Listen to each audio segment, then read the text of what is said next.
আলহামদুলিল্লাহি রাব্বিল আলামিন ওয়াসসালাতু ওয়াসসালামু আলা সাইয়্যিদিল মুরসালিন আম্মা বা'দ ফাআউযু বিল্লাহি মিনাশ শাইতানির রাজীম বিসমিল্লাহির রহমানির রহিম আসসালাতু ওয়াসসালামু আলাইকা ইয়া রাসূলুল্লাহ ওয়া আলা আলিকা ওয়া আসহাবিকা ইয়া হাবিবাল্লাহ আসসালাতু ওয়াসসালামু আলাইকা ইয়া নবিয়াল্লাহ ওয়া আলা আলিকা ওয়া আসহাবিকা ইয়া নূর আল্লাহ। মাদানী চ্যানেলের দর্শক শ্রোতা, আরেকটিবার উপস্থিত হয়েছি মাদানী চ্যানেল বাংলার পবিত্র রমজানুল মুবারকের স্পেশাল ট্রান্সমিশন এর মধ্যে একটি ধারাবাহিক অনুষ্ঠান। সেই পবিত্র রমজানের শুরু থেকে আলহামদুলিল্লাহ শেষ পর্যন্ত চলতে থাকবে ইনশাআল্লাহ।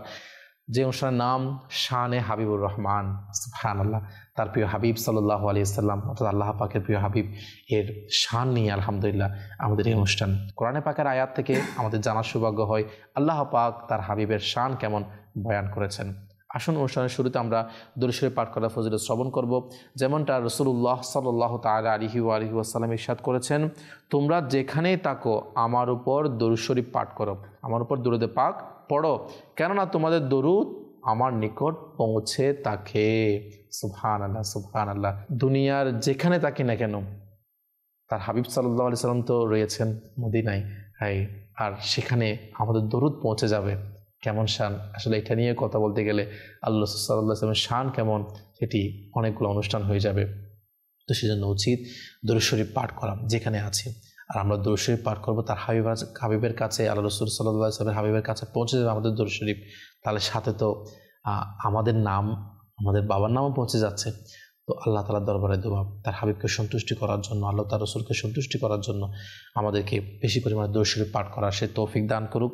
আমিন। আসুন মুহাব্বতের সাথে আমরা আরেকটিবার দরুদ শরীফ পাঠ করি। সল্লু আলাল হাবিব সাল্লাল্লাহু তাআলা আলা মুহাম্মদ সাল্লাল্লাহু তাআলা আলাইহি ওয়া আলিহি ওয়াসাল্লাম।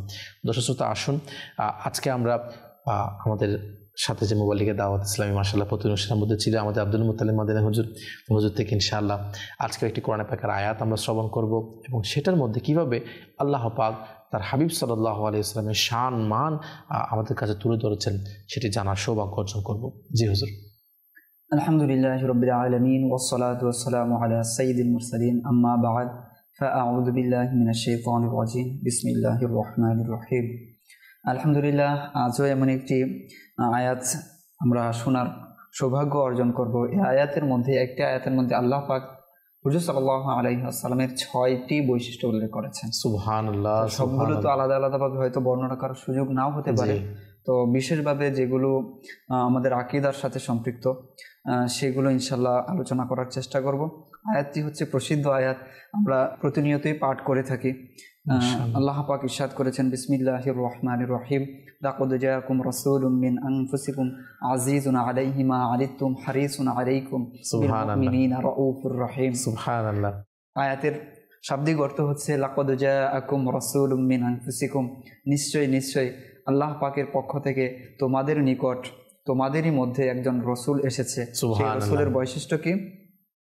আজিজুন আলাইহি মা আনিতুম হারিসুন আলাইকুম বিল মুমিনিনা রাউফুর রহিম। সেই রসুল হচ্ছে তোমাদেরকে যে বিষয়টা কষ্ট দেয় তাকেও সেই বিষয়টা ব্যথিত করে। তারপর হচ্ছে এবং তিনি তোমাদের অনেক কল্যাণকামী এবং বিল মুমিনিনা রাউফুর রহিম, তিনি মুমিনদের প্রতি অত্যন্ত দয়ালু ও মেহেরবান। সুবহানাল্লাহ। তো এই একটি আয়াতের মধ্যে আল্লাহ পাক 6টি বৈশিষ্ট্য উল্লেখ করেছেন।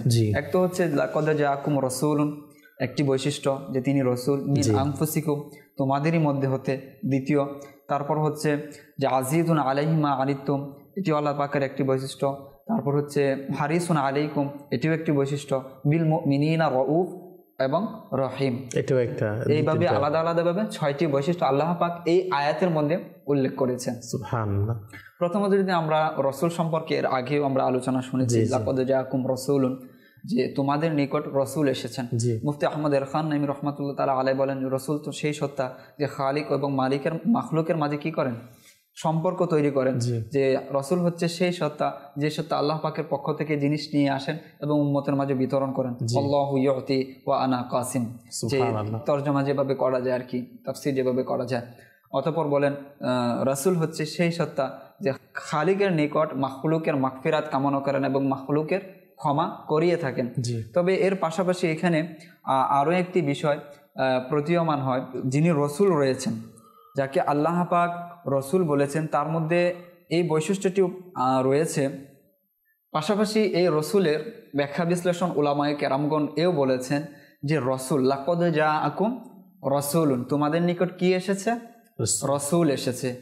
যে আপনি একটি প্রশ্ন করেছিলেন বিগত অনুষ্ঠানে, এবং এই আয়াতের মধ্যেও এই প্রশ্নটা হয়তো জাগতে পারে যে আল্লাহ পাক বলেছেন রসুল এসেছেন। তো প্রশ্ন অনেকেই করে বা অনেকের মাঝে আপত্তি দেখা যায় তিনি রসুল কখন হয়েছেন? 40 বছর বয়সে উপনীত হয়ে রসুল হয়েছেন না আগেই রসুল ছিলেন? তো এর একটি সমাধান কিন্তু আমরা এই আয়াতের মধ্যেও পাই যে লাকাদ জাআকুম রাসূলুন, তোমাদের নিকট কি এসেছে? রসুল এসেছে। বলেননি যে তোমাদের মধ্যে বাশার এসেছে, তোমাদের মধ্যে বান্দা এসেছে। আল্লাহ পাক শুরুতেই বলে দিয়েছেন তোমাদের নিকট কি এসেছে? রসুল এসেছে। অর্থাৎ হুজুর সাল্লাল্লাহু আলাইহি ওয়াসাল্লামের যেদিন পৃথিবীতে আগমন করেছেন সেদিনই মূলত তিনি কি ছিলেন? রসুল ছিলেন। এই আপত্তি করা যাবে না যে হুজুর সাল্লাল্লাহু আলাইহি ওয়াসাল্লাম 40 বছর বয়সে গিয়ে রসুল যে রিসালাত সেটা পেয়েছেন, নবুয়ত পেয়েছেন। সুতরাং এই আয়াত থেকে এটাও প্রতীয়মান যে হুজুর সাল্লাল্লাহু আলাইহি ওয়াসাল্লাম যেদিন এসেছেন, যখন তিনি এসেছেন, আকুম কি এসেছেন? রসুল এসেছেন। তিনি রসুল হয়ে পৃথিবীতে মূলত এসেছেন।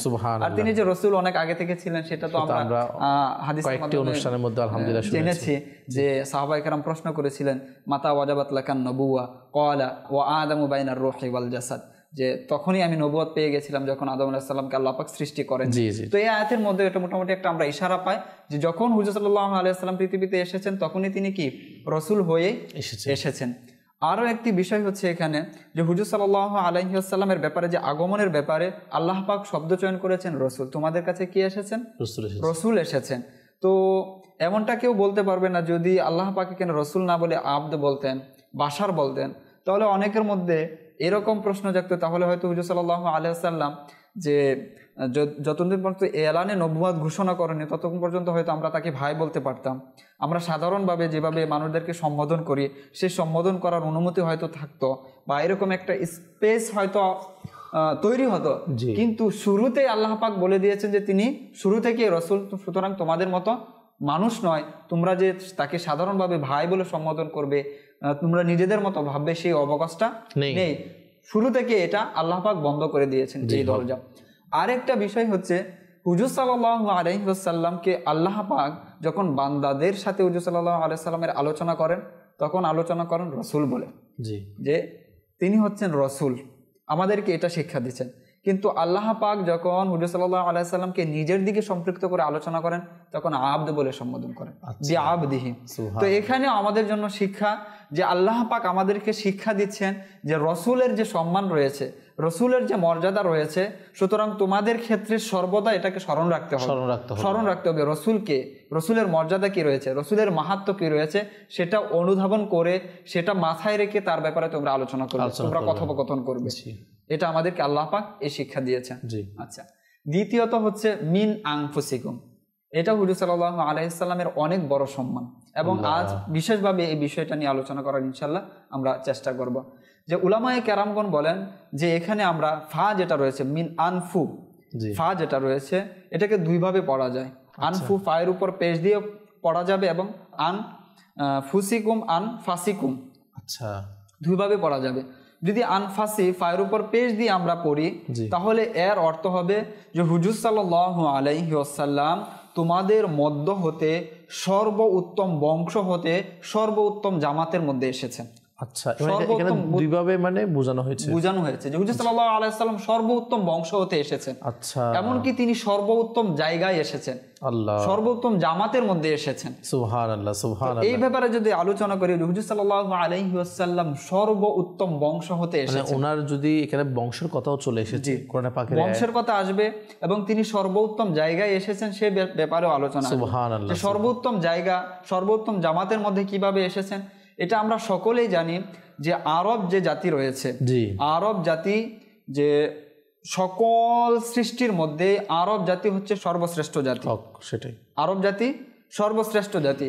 তার মধ্যে হচ্ছে কুরাইশ জাতি সর্বশ্রেষ্ঠ, তার মধ্যে হচ্ছে বনু হাসিম জাতি, বনু হাসিম গোত্র কি সর্বশ্রেষ্ঠ, আর তার মধ্যে হতে হুজুর সাল্লাল্লাহু আলাইহি ওয়াসাল্লাম সর্বশ্রেষ্ঠ। এবং হাদিসের মধ্যে এটা প্রমাণ রয়েছে যে হুজুর সাল্লাল্লাহু আলাইহি ওয়াসাল্লাম বলেছেন যে আমাকে যে সমগ্র মাখলুকের মধ্য হতে আমাকে কি করা হয়েছে, এই জাতির মধ্যে আমাকে আল্লাহ পাক বাছাই করেছেন, তোর মধ্যে আল্লাহ পাক আমাকে কুরাইশদের মধ্যে পাঠিয়েছেন, তোর মধ্যে আল্লাহ পাক আমাকে হাশিমীদের মধ্যে পাঠিয়েছেন।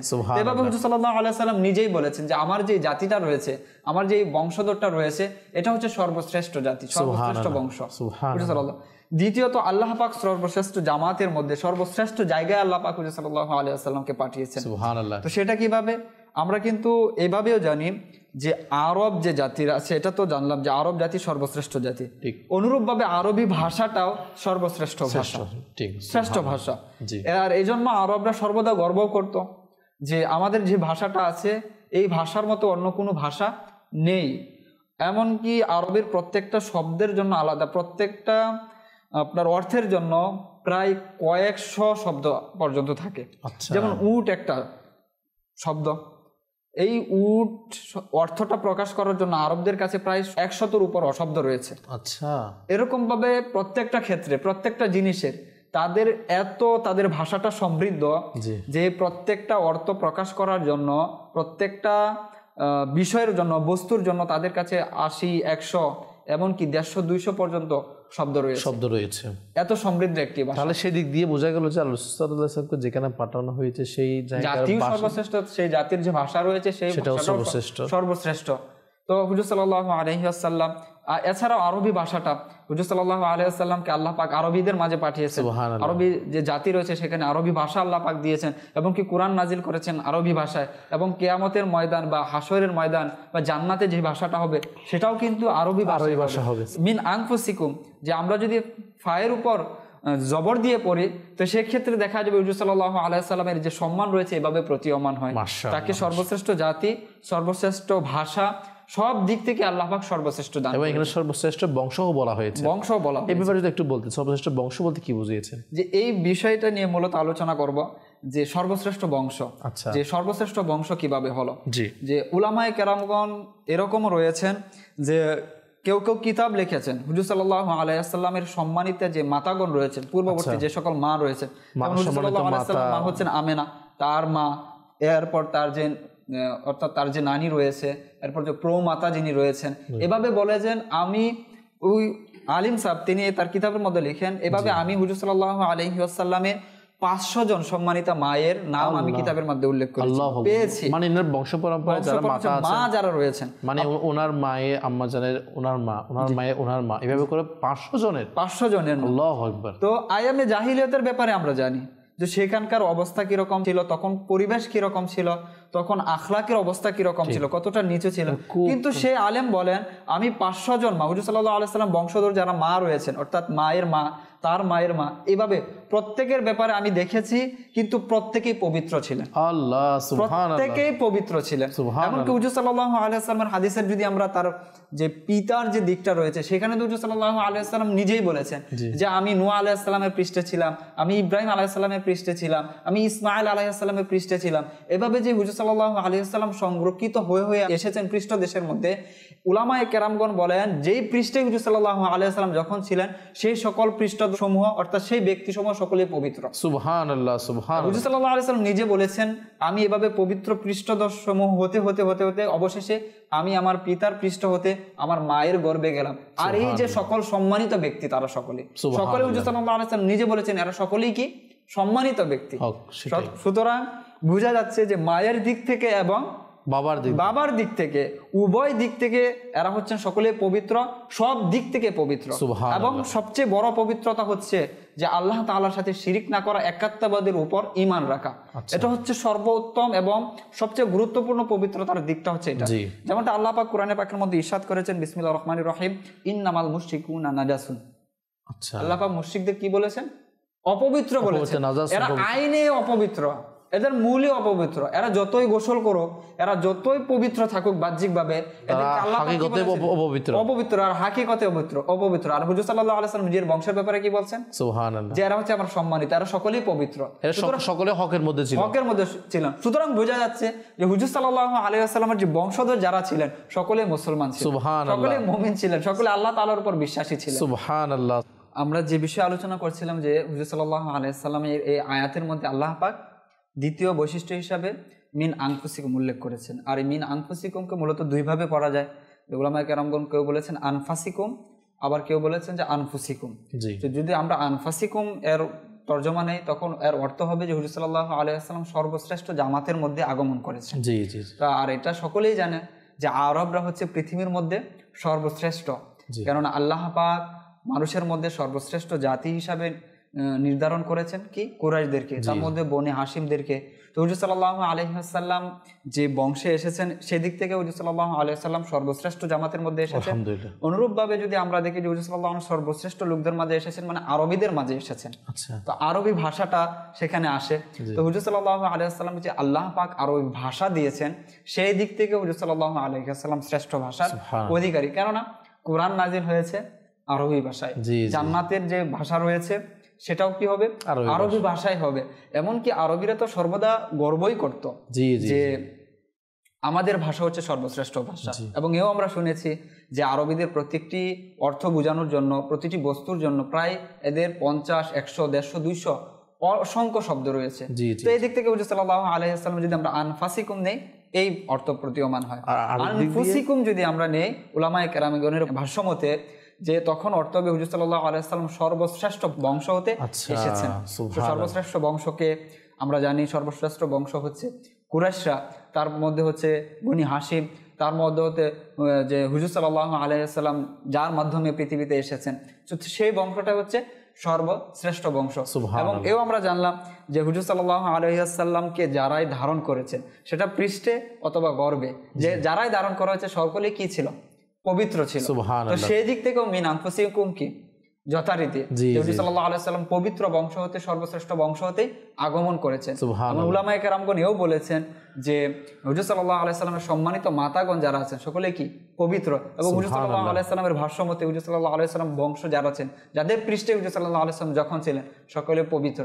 আর আল্লাহ পাক কোরআনে বলেছেন ইন্নামাল মুশরিকুনা নাজাসুন, মুশরিকরা মূলত কি অপবিত্র। আর হুজুর সাল্লাল্লাহু আলাইহি ওয়াসাল্লামের ভাষ্যমতে হুজুর সাল্লাল্লাহু আলাইহি ওয়াসাল্লাম সকল বংশ পবিত্র, যাদের মাধ্যমে এসেছেন সকলে পবিত্র। অর্থাৎ বোঝা যাচ্ছে সকলে আল্লাহর উপর ঈমানদার ছিলেন, মুমিন ছিলেন, মুসলমান ছিলেন। সুবহানাল্লাহ, সুবহানাল্লাহ। এখন অনেকেই বলে যে হুজুর সাল্লাল্লাহু আলাইহি ওয়াসাল্লামের পিতা তো মুসলিম ছিলেন, মাআযাল্লাহ। হুজুর সাল্লাল্লাহু আলাইহি ওয়াসাল্লামের সম্মানিতা মাতা অমুসলিম ছিলেন, তারা দুজকে আছে, মাআযাল্লাহ। এটা তো হতেই পারে না, জীবন কিভাবে সম্ভব? যেখানে আল্লাহ রাসূল সাল্লাল্লাহু তাআলা আলাইহি ওয়াসাল্লামের বংশ সম্পর্কে আল্লাহ পাক কোরআন পাকের মধ্যে বলেছেন, আল্লাহ রাসূল সাল্লাল্লাহু আলাইহি ওয়াসাল্লামের মা বাবা যারা রাসূল সাল্লাল্লাহু আলাইহি ওয়াসাল্লামের কেউ পৃষ্ঠে কেউ গর্ভে ধারণ করেছেন। আপনি তো একটু আগে এই বিষয়ে একটু বলেছেন যে এক আল্লাহ তাআলার ওলি ছিল, যিনি এভাবে তেনার ব্যাপারে কিতাবের মধ্যে লিখেছেন তার মাথার প্রায় বংশ পরম্পরা যারা ইনার মাতা যারা রয়েছেন এবার প্রায় 500 জন পর্যন্ত যখন তিনি দেখেছেন, সেখানে কি সবাই পবিত্র ছিলেন। সুবহানাল্লাহ। এর মধ্যে জাহিলি যুগ অতিবাহিত হয়েছে, যুগের কত শরীয়ত কত কি ছিল, হ্যাঁ, কিন্তু তাদের মধ্য হতে জাহিলি যুগ পার হওয়ার পরেও তাদের মধ্য হতে তাদের সম্মানিত মাতাগণ যারা ছিলেন তাদের কেউ অপবিত্র ছিলেন, সকলেই পবিত্র ছিলেন। সুতরাং পবিত্র যে বিষয়টা রয়েছে, সে প্রথম পবিত্র তো এটা যে আল্লাহ তাআলার যে যেটা রয়েছে যে অমুসলিম হতে পবিত্র হওয়া, যে মানে তারা সকলে মুমিন ছিলেন, তারা সকলে আল্লাহ পাককে মানতেন, তারা মুসলমানের মধ্যে ছিলেন। মানে শিরিক করা থেকে পবিত্র হওয়া সবচেয়ে বড় পবিত্রতা কিন্তু এটাই। আচ্ছা, সুতরাং আল্লাহ পাক আল্লাহ রাসূল সাল্লাল্লাহু আলাইহি ওয়াসাল্লামের বংশকে এভাবেই পবিত্র রেখেছেন। এবং বাবাদের দিয়ে যেটা যে আল্লাহ রাসূল সাল্লাল্লাহু আলাইহি ওয়াসাল্লামের নূর আদম আলাইহিস সালাম, ইনার পরে যারা একে একে নবীর কথা তিনি বলেছেন, নূহ আলাইহিস সালাম, ইব্রাহিম আলাইহিস সালাম, এভাবে একে একে সকলের মাধ্যমে ইনার যে নূর সেটা প্রবাহিত হয়েছিল, সেটা যে এসেছে তার কাছে। এই ক্ষেত্রেও তো তিনি তার বাবা কি মুসলমান এবং মুমিন এবং পবিত্র ছিলেন। তাদের ব্যাপারে আল্লাহ রাসূল সাল্লাল্লাহু আলাইহি ওয়াসাল্লাম ইকরাম শব্দটা ব্যবহার করেছেন। আচ্ছা, যে ইকরাম সম্মানিত, যে সম্মানিত এই সকল ব্যক্তিদের মাধ্যমে মূলত এই নূরটা প্রবাহমান হয়ে, অর্থাৎ একের পর হয়ে হুজুর সাল্লাল্লাহু আলাইহি ওয়াসাল্লাম শেষ পর্যন্ত পিতা আব্দুল্লাহ এবং সম্মানিত মাতা আমিনা রাদিয়াল্লাহু তাআলা আনহুমা এর মাধ্যমে তিনি পৃথিবীতে এসেছেন। এখন যে বিষয়টা বলে যে তাহলে তো হাদিসের মধ্যে তো রয়েছে যে তিনি বলেছেন যে আমার পিতা জাহান্নামে রয়েছে, নাউযুবিল্লাহ, নাউযুবিল্লাহ। হাদিসের মধ্যে এভাবে হুজুর সাল্লাল্লাহু আলাইহি ওয়াসাল্লামকে এক সাহাবী প্রশ্ন করলেন, ইয়া রাসূলুল্লাহ, আমার পিতা এখন কোথায় আছে? জি, হুজুর সাল্লাল্লাহু আলাইহি ওয়াসাল্লাম জবাবে বললেন, ইন্না আবি ওয়া আবাকা ফিন্নার, আমার পিতা এবং তোমার পিতা যা ফিন্নার, দুজকে আছে, আগুনের মধ্যে আছে। তো উলামায়ে কেরামগণ বলেন যে আরবের প্রচলনের মধ্যে এই প্রচলন ছিল যে চাচাকেও অনেকে আবু বলতেন। এবং কোরআনের পাকের মধ্যে আমরা এখানে আরবির মধ্যে যে আপনি হাদিস শরীফে আরবিতে এখন বলেছেন, এখানে আবি যে শব্দ আল্লাহ রাসূল সাল্লাল্লাহু আলাইহি ওয়াসাল্লাম উল্লেখ করেছেন, এটা দ্বারা আরবের মধ্যে এই আবি দ্বারা চাচাকেও বোঝানো হতো, এমনকি পূর্ববর্তী যে বংশধর রয়েছে সকলকে বাবা বলা হতো। মানে এটা প্রচলন, এটা কিন্তু আপনি বাংলাদেশের মধ্যে দেখবেন বা বিভিন্ন দেশেও দেখবেন, যারা নিজের বাবাকেও বাবা বলে, আবার চাচা থাকলে সেও তাদের মধ্যে এমন সম্পর্ক এমন ঘনিষ্ঠ তাকেও কি বলে সন্তান। অনেক অঞ্চলের মধ্যে এটা রয়েছে। হ্যাঁ, এটা রয়েছে, বাবা তারা বাবা বলে ওনাকে। আমার ক্লাসমেট ছিল সম্ভবত সৈয়দপুর বা ওই অঞ্চলের হবে। আচ্ছা আচ্ছা। তো সেই অঞ্চলের মধ্যে এই রকম প্রচলন রয়েছে। তো অনুরূপভাবে যে ওই অঞ্চলের মানুষ যারা ছিল, তো তারা নাকি এভাবে বাবার ভাই যারা আছে তাদেরকেও বাবা বলে সম্বোধন করে থাকে। আর এটা যে আমাদের অঞ্চলে, বাংলাদেশের আঞ্চলিক বিষয়, বিভিন্ন দেশের মধ্যে আসলে এটা বিভিন্ন দেশের মধ্যে, এমনকি কোরআনে পাক যদি আপনি দেখবেন যে মুশরিকিনদের ব্যাপারে যখন আলোচনা এসেছে, বিভিন্ন নবীগণের যে উম্মতের ব্যাপারে যখন আলোচনা এসেছে, তখন তাদের কাছে যখন বাণী পৌঁছে দেওয়া হলো, দাওয়াত পৌঁছে দেওয়া হলো, তখন মুশরিকিনরা এভাবেই মানে অস্বীকার করত যে আমরা এজন্যই তোমাদের দাওয়াত কবুল করব না, কেননা আমরা আমাদের বাবাদেরকে এর উপর পেয়েছি। আবা আনা এই শব্দটা আপনার কোরআনের মধ্যে জায়গায় জায়গায় পাবেন। জি জি, জায়গায় জায়গায় এই শব্দটা আপনার কি পাবেন। তো বলা যদি প্রশ্ন এরকমই করা হয় যে বাবা তো এক ব্যক্তির একজন হয়, তো সকলকে কেন বাবা বলা হলো? জি, এটা বিশেষ করে আরবি ভাষার একটা সিস্টেম যে মায়ের মাকেও মা বলা হয়, তার মাকেও মা বলা হয়, আর বাবার বাবাকেও বাবা বলা হয়, এমনকি তার বাবাকেও বাবা বলা হয়।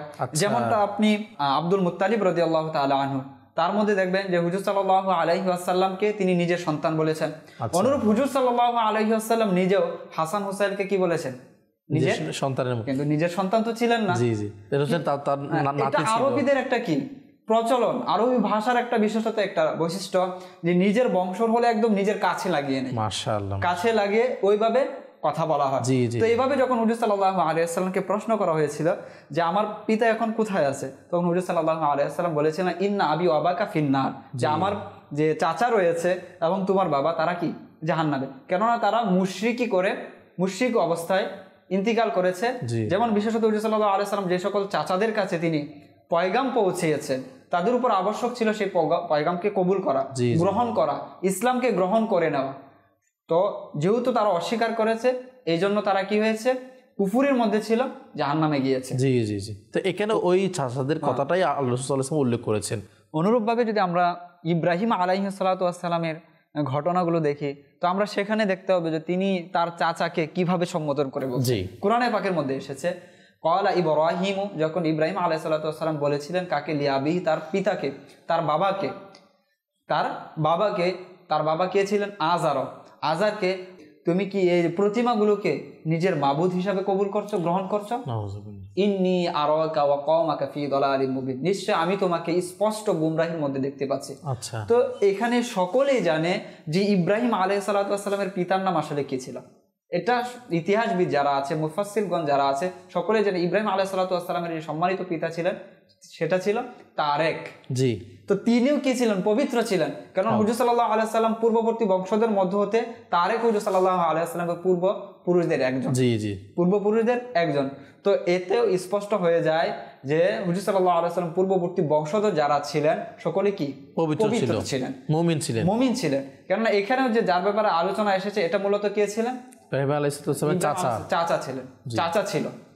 তো এই বিষয়গুলো যদি আমরা একটু সূক্ষ্মভাবে দেখি, আমরা যদি একটু ডিকশনারি উল্টিয়ে দেখি, আরবের ইতিহাস যদি আমরা একটু দেখি যে আরবের মধ্যে শব্দের ব্যবহারটা কীরকম রয়েছে, শব্দের প্রচলনটা কীরকম রয়েছে, এমনকি আমরা যদি আমাদের বাংলাদেশের আঞ্চলিক বিষয়গুলো একটু দেখি, তাহলে এটা একদম স্পষ্ট হয়ে যায় যে আসলে এখানে আল্লাহ রাসূল সাল্লাল্লাহু আলাইহি ওয়াসাল্লাম কি বুঝিয়েছেন, কাকে বুঝিয়েছেন। তো আমরা পূর্বেও বলেছি যে আসলে অনুবাদক হতে হলে আবিধানিক অনুবাদক হলে হবে না, আপনাকে ইতিহাস দেখতে হবে, আনুষঙ্গিক কোন জায়গায় কোন শব্দ কি অর্থ দেয় সেটা আপনাকে আগে বুঝতে হবে। এখন যে বিষয়টা রয়েছে, হুজুর সাল্লাল্লাহু আলাইহি ওয়াসাল্লামের পিতামাতা তাহলে আসলে কিসের উপর ছিলেন? আচ্ছা, মুমিন ছিলেন। তাই সেই বিষয়ের প্রমাণই বা কি রয়েছে দেখেন, যে হুজুর সাল্লাল্লাহু আলাইহি ওয়াসাল্লাম যে ধর্ম যেটা কবুল করা, গ্রহণ করা, হুজুর সাল্লাল্লাহু আলাইহি ওয়াসাল্লামের উপর ঈমান নিয়ে আসার যে বিষয়টি রয়েছে, সেই বিষয়টি হচ্ছে তখন থেকে যখন হুজুর সাল্লাল্লাহু আলাইহি ওয়াসাল্লামের ঈমানের দাওয়াত দেওয়া শুরু করেছেন। এর আগে কিন্তু ঈমান গ্রহণ করা কারোর উপর আবশ্যক হয়নি। ইমানের দাওয়াত যখন হুজুর সাল্লাল্লাহু আলাইহি সাল্লাম দিয়েছেন তখন ব্যক্তির উপর আবশ্যক হয়ে পড়ে যে সেই ইমানকে গ্রহণ করে নেওয়া, সেই দাওয়াতকে কবুল করে নেওয়া। এখন প্রশ্ন হচ্ছে যে হুজুর সাল্লাল্লাহু আলাইহি সাল্লামকে হুজুর সাল্লাল্লাহু আলাইহি সাল্লাম দাওয়াত দিয়েছিলেন? তারা তো এর আগে বাহ্যিকভাবে যদি আমরা দেখি যে তারা তো এর আগে পৃথিবী থেকে বিদায় নিয়ে ইন্তেকাল করেছেন। হুজুর সাল্লাল্লাহু আলাইহি সাল্লাম সম্মানিত পিতা তো হুজুর সাল্লাল্লাহু আলাইহি সাল্লাম পৃথিবীতে আগমনের আগেই তিনি বিদায় নিয়ে গিয়েছেন। অনুরূপভাবে হুজুর সাল্লাল্লাহু আলাইহি সাল্লামের সম্মানিত মাতা যিনি ছিলেন তিনি তো হুজুর সাল্লাল্লাহু আলাইহি সাল্লাম দাওয়াত দেওয়ার পূর্বে পৃথিবী থেকে বিদায় নিয়েছেন। তো তারা তো এমনিতে হুজুর সাল্লাল্লাহু আলাইহি সাল্লামের দাওয়াত গ্রহণ করা, হুজুর সাল্লাল্লাহু আলাইহি সাল্লামের প্রতি ঈমান নিয়ে সেটা তারা মুকাল্লিদি ছিলেন না, তাদের উপর আবশ্যকই ছিল না। সুতরাং এই প্রশ্ন কিভাবে আসতে পারে যে তার যে চাচা যারা ছিল তারা যেহেতু জাহান্নামী, অনুরূপভাবে তিনিও জাহান্নামী, তাদের কাছে তো হুজুর সাল্লাল্লাহু আলাইহি সাল্লাম দাওয়াত পৌঁছিয়েছিলেন। আবু লাহাবের কথা যদি বলি, আবু তালিবের কথা যদি বলি, অনুরূপভাবে অন্যান্য যারা চাচা ছিল তাদের ব্যাপারে যদি বলি, তাদের কাছে তো হুজুর সাল্লাল্লাহু আলাইহি সাল্লামের দাওয়াত পৌঁছেছিলেন। সুতরাং তাদের উপর আবশ্যক ছিল দাওয়াত গ্রহণ করা, কবুল করা। যেহেতু তারা অমান্য করেছে এই জন্য তারা মুশরিক হয়ে গেছিল, কাফির হয়ে গেছিল, তাদের জন্য ফয়সালা হচ্ছে ভিন্ন রকম। আর সবচেয়ে আরো যে বিষয় যে হুজুর সাল্লাল্লাহু আলাইহি ওয়াসাল্লাম নিজের আম্মাজানের ব্যাপারে দোয়া করেছিলেন। আচ্ছা, আম্মাজানের ব্যাপারে কি করেছিলেন? হুজুর সাল্লাল্লাহু আলাইহি ওয়াসাল্লাম বলেন, আমি আল্লাহ তাআলার কাছে আমার আম্মাজানের ব্যাপারে দোয়ার আরজি জানিয়েছি। আমার আম্মাজানের ব্যাপারে আমি তার কবর জিয়ারতের আরজি জানিয়েছি এবং তার ব্যাপারে মাগফিরাতের দোয়া করার আরজি জানিয়েছি। সুবহানাল্লাহ। তো আল্লাহ পাক আমাকে তার কবরে হাজিরি দেওয়ার অনুমতি দিয়েছেন, তার মাগফিরাতের ব্যাপারে আমার দোয়ার অনুমতি আমাকে দিয়েছেন। তো উলামায়ে কেরামগণ বলেন তো মাগফিরাতের ব্যাপারে অনুমতি যেহেতু দেননি, অনেকে যারা আছে তাহলে এতে হয়তো যে মাআযাল্লাহ তিনি জাহান্নামী, এজন্য মাগফিরাতের ব্যাপারে কিভাবে হতে পারে। কিন্তু কোরআনের আয়াতে যদি আমরা দেখি, কোরআনের আয়াতের মধ্যে আমরা দেখব হুজুর সাল্লাল্লাহু আলাইহি ওয়াসাল্লাম যখন আল্লাহ তাআলার কাছে আরজি জানালেন তখন আল্লাহ পাক কি দিয়েছেন? তুমি জিয়ারত করতে পারবে, জিয়ারত করার অনুমতি রয়েছে, মাগফিরাতের অনুমতি আল্লাহ পাক দেননি। সেটার ব্যাখ্যা উলামায়ে কেরামগণ বলেন।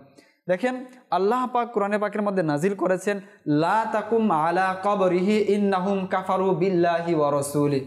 আল্লাহ পাক হুজুর সাল্লাল্লাহু আলাইহি ওয়াসাল্লামকে বললেন যে আপনি কাফেরের কবরে দাঁড়াতে পারবেন না, তো জিয়ারতে যেতে পারবেন না।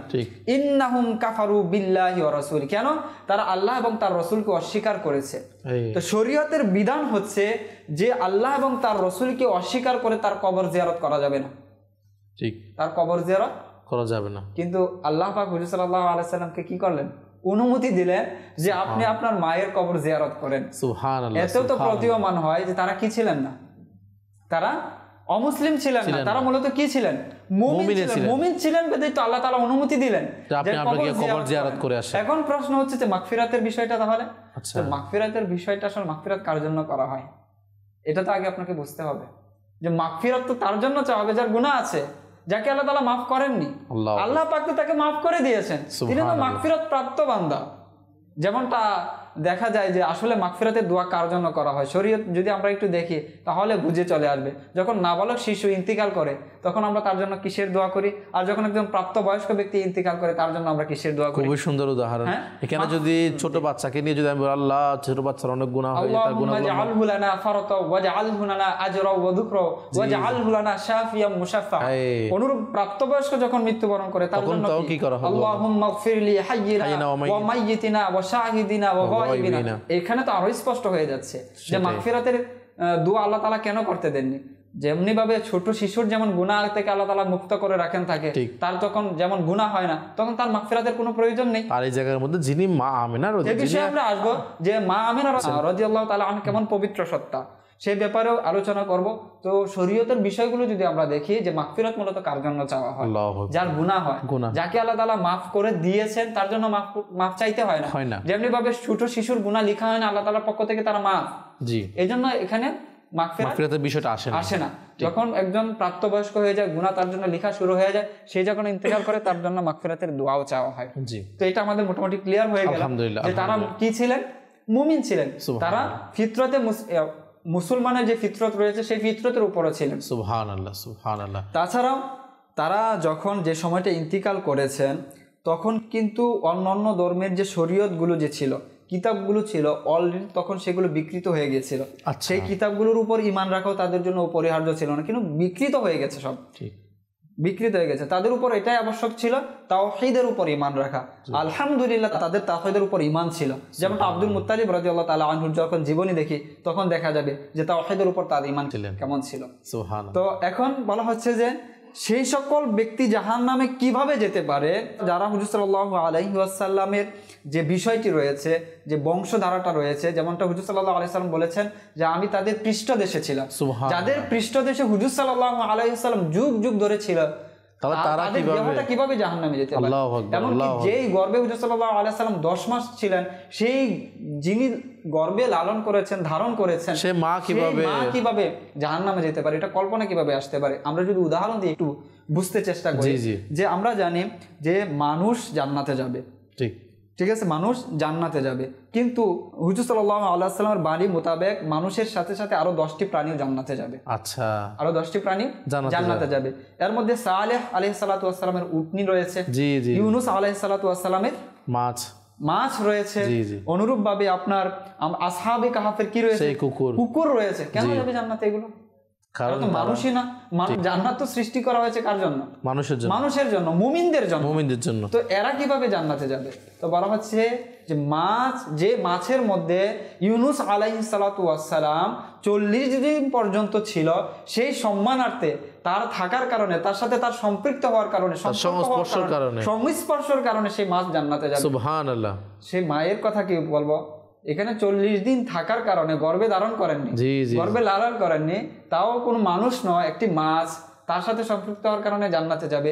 আর যেই মা হুজুর সাল্লাল্লাহু আলাইহি ওয়াসাল্লামকে 10 মাস গর্ভে ধারণ করেছেন, আর যে সাধারণ কোনো নবীকে না, সাধারণ কোনো মানুষকে নয়, বরং সকল নবীদের সরদারকে, যিনি সকল নবীদের সরদার, সাইয়্যিদুল মুরসালিন, এমনকি ইউনুস আলাইহিস সালাতু ওয়াস সালামের সরদার যিনি, আল্লাহু আকবার, ইউনুস আলাইহিস সালাতু ওয়াস সালামের ইমাম যিনি, সুবহানাল্লাহ, তাকে যিনি গর্ভধারণ করেছেন, তাহলে তিনি কিভাবে জাহান্নামে যেতে পারেন? আল্লাহ আল্লাহ। আসলে মানে শয়তান যাদেরকে বলে না, মানে এমনভাবে গ্রাস করে ফেলেছে, শয়তান যাদেরকে বলে শয়তানের লালন পালন করছে, তাহলে সেই সকল বান্দাদের, সেই সকল নামে মানুষদের মনের মধ্যে কথাগুলো আসতে পারে যে আসলে আল্লাহ রাসূল সাল্লাল্লাহু আলাইহি ওয়াসাল্লামের মা বাবার ব্যাপারে তারা নাউজুবিল্লাহ বিভিন্ন কটূক্তি করতে পারে। তো আসলেই যে একজন মুসলমান মুমিন, তিনি কখনো এই প্রশ্ন তার অন্তরের মধ্যে আসতে পারে না এই আল্লাহ রাসূল সাল্লাল্লাহু আলাইহি ওয়াসাল্লামের মা বাবার ব্যাপারে, জাহান্নামের ব্যাপারে নাউজুবিল্লাহ, যেখানে কোরআনে পাকের মধ্যে স্পষ্ট, যেখানে কোরআনে পাকের মধ্যে ইউনূস আলাইহিস সালামের ঘটনা এসেছে, যেখানে কোরআনে পাক থেকে আমরা পাই যে সে আসহাবে সুফার মনে করেন কুকুরের ব্যাপারে বলে, মনে করেন আপনি, এবং উটনির ব্যাপারে বলেন, যেগুলো পশুরা জানতে যাবে কথা ছিল। তো যেখানে সাধারণ পশু পর্যন্ত জানাতে যাবে নবীর সাথে সংস্পর্শের কারণে, আল্লাহ পাকের প্রিয়ের বান্দার সাথে সংস্পর্শের কারণে, সেই জায়গায় যিনি সকল নবীদের সরদার, সকল বান্দাদেরও যিনি নবী, সকল কুল কায়নাতে যিনি নবী, তার সাথে যে মা বাবার সংস্পর্শ হয়েছে, তিনি যাদের জন্য দোয়া করেছে, তাহলে তারা কিভাবে? যে বিষয়টা হচ্ছে যে উলামায়ে কেরামগণ তো এই ব্যাপারে স্বতন্ত্র কিতাব লিখেছেন। ইমাম জালালউদ্দিন সুয়ুতী রাহমাতুল্লাহ তাআলা আলাইহি, যদি ইমাম জালালউদ্দিন সুয়ুতী রাহমাতুল্লাহ আলাইহির মর্যাদার ব্যাপারে আলোচনা করা হয়, স্বতন্ত্র অনুষ্ঠান হয়, দাওয়াতে ইসলাম মাশাআল্লাহ মাদানী চ্যানেলের অনুষ্ঠানও রয়েছে। ইমাম জালালউদ্দিন সুয়ুতী রাহমাতুল্লাহ তাআলা আলাইহি কত বড় মাপের আলিম ছিলেন, অনুরূপভাবে আলা হযরত রাহমাতুল্লাহ তাআলা আলাইহি কত বড় মাপের আলিম আমরা জানি, প্রতিনিয়ত আলোচনা শুনি। তারা স্বতন্ত্রভাবে এই বিষয়ে আলোচনা করেছেন, কিতাব রচনা করেছেন যে হুজুর সাল্লাল্লাহু আলাইহি ওয়াসাল্লামের সম্মানিত মাতা পিতা জান্নাতি। মানে এইভাবে এমনকি যে কিতাবের মধ্যে এও পাওয়া যায় যে হুজুর সাল্লাল্লাহু আলাইহি ওয়াসাল্লাম বিদায় হজে যে তার সম্মানিত পিতামাতাকে জীবিত করে কালেমার দাওয়াত দিয়েছেন এবং তাদেরকে তিনি নিজের উম্মত হিসেবে গ্রহণ করে নিয়েছেন, এটাও কিতাবের মধ্যে পাওয়া যায়।